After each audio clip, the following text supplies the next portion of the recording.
दोस्तों डाइस के क्वेश्चन को सॉल्व करने के लिए हमें इसके लिए बेसिक चीजों का पता होना जरूरी है, जैसे कि डाइस के प्रकार। तो डाइस दो प्रकार के होते हैं, एक स्टैंडर्ड डाइस होता है जिसे हम हिंदी में बोलते हैं मानक पासा, और एक होता है जनरल डाइस। ठीक है, मानक पासा और इसे सामान्य पासा बोलते हैं। क्या बोलते हैं? सामान्य पासा।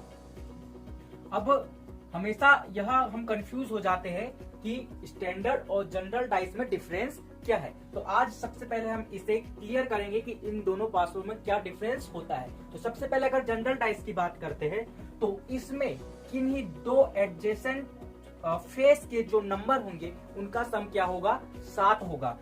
समझ में आया? हिंदी में बोलेंगे निकटवर्तीय फलक को पर जो नंबर होगा उनका जो सम क्या होगा? वो 7 होगा। यहाँ पे मैंने ए बी सी लिखा है, यहाँ ए बी सी की जगह कोई भी अंक आएगा और उसका जो सम होगा वो क्या होगा? 7 होगा, किन्हीं दो का। तो जैसे कि ए और बी को हम जोड़ेंगे तो 7 हो सकता है, या ए सी 7 हो सकता है, ए धन सी भी 7 हो सकता है, या बी धन सी भी 7 हो सकता है। जैसे कि यहाँ पर एक मैंने डाइस लिया है, अब इसमें लिखा है 2 4 5। अब इन ये डाइस में से किसी भी दो एडजेसेंट फेस के जो नंबर होगा उनका सम क्या होगा? 7 होगा। तो अब देखते हैं, अगर 2 और 4 को हम जोड़ते हैं, 2 और 4 को जोड़ते हैं तो क्या आता है? 6। तो यहाँ पर तो 7 नहीं हुआ। अगर हम 4 और 5 को जोड़ते हैं, क्या 4 और 5 को जोड़ेंगे तो आ जाएगा यहाँ पर 9, तो ये भी नहीं हुआ। अब हम 5 और 2 को जोड़ेंगे, 5 और 2 को जोड़ा तो आ गया 7। तो देखिए यहाँ पर ये दो जो एडजेसेंट फेस है, इन दोनों डिजिट का जो हमने सम किया तो क्या आया? 7। तो यही होता है क्या? General dice. अब बात करते हैं स्टैंडर्ड डाइस की। तो स्टैंडर्ड डाइस जस्ट इसके अपोजिट है। स्टैंडर्ड डाइस में किसी भी दो एडजेसेंट फेस का जो सम होगा वो कभी भी 7 नहीं होगा। किसी दो निकटवर्तीय जो फलक होंगे उनका जो सम होगा वो 7 नहीं होगा। मतलब ए और बी को अगर जोड़े तो 7 नहीं होना चाहिए। अगर ए सी को जोड़े तो भी 7 नहीं होना चाहिए। अगर सी बी को जोड़े तो भी 7 नहीं होना चाहिए।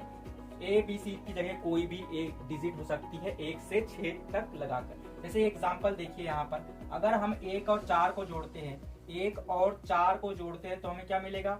5 मिलेगा। अगर हम 4 और 5 को जोड़ते हैं, 4 और 5 को जोड़ा तो क्या मिला हमें? 9 मिला। ठीक, इसके बाद 5 और 1 को जोड़ा हमने, 5 और 1 को जोड़ा तो हमें क्या मिला? 6 मिला। 7 मिला क्या? नहीं मिला।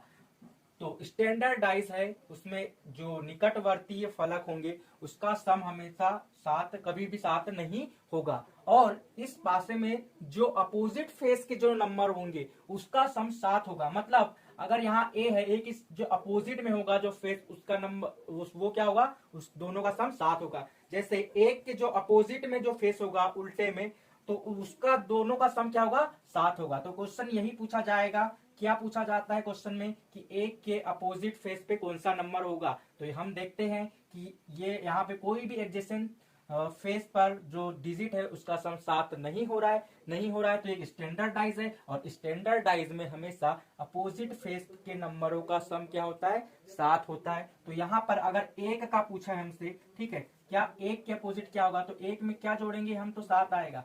एक में हम क्या जोड़ेंगे?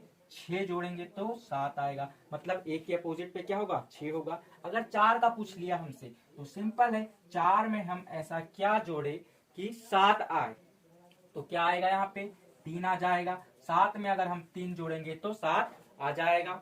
अगर 5 का अपोजिट पूछ ले हमसे तो क्या करना है? ये 5 हो गया, 5 में ऐसा क्या जोड़े तो 7 आएगा। तो 5 में हम अगर 2 जोड़ेंगे तो 7 आएगा। मतलब 5 के अपोजिट क्या होगा?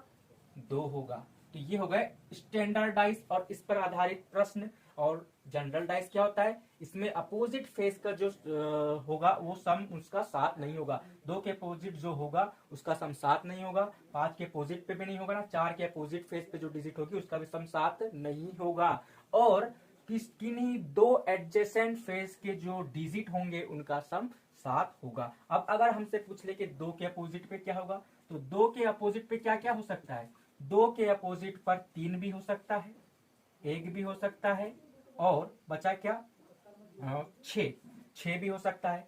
अगर 5 के में पूछ लेंगे तो 5 में भी सेम 3 1 6 और 4 में भी 3 1 6 तीनों डिजिट होने की संभावना है। तो इस वीडियो लेक्चर में दोस्तों इतना ही। अगले लेक्चर में हम इससे और भी अच्छे क्वेश्चन सॉल्व करेंगे। मेन इसमें था कि हम ये दोनों के बीच में एक डिफरेंस को पहचान सके कि इन दोनों पासों के बीच में डिफरेंस क्या है। तो अगर आप इस चैनल पे नए हो तो आप इस चैनल को जरूर सब्सक्राइब करेगा। Thank you.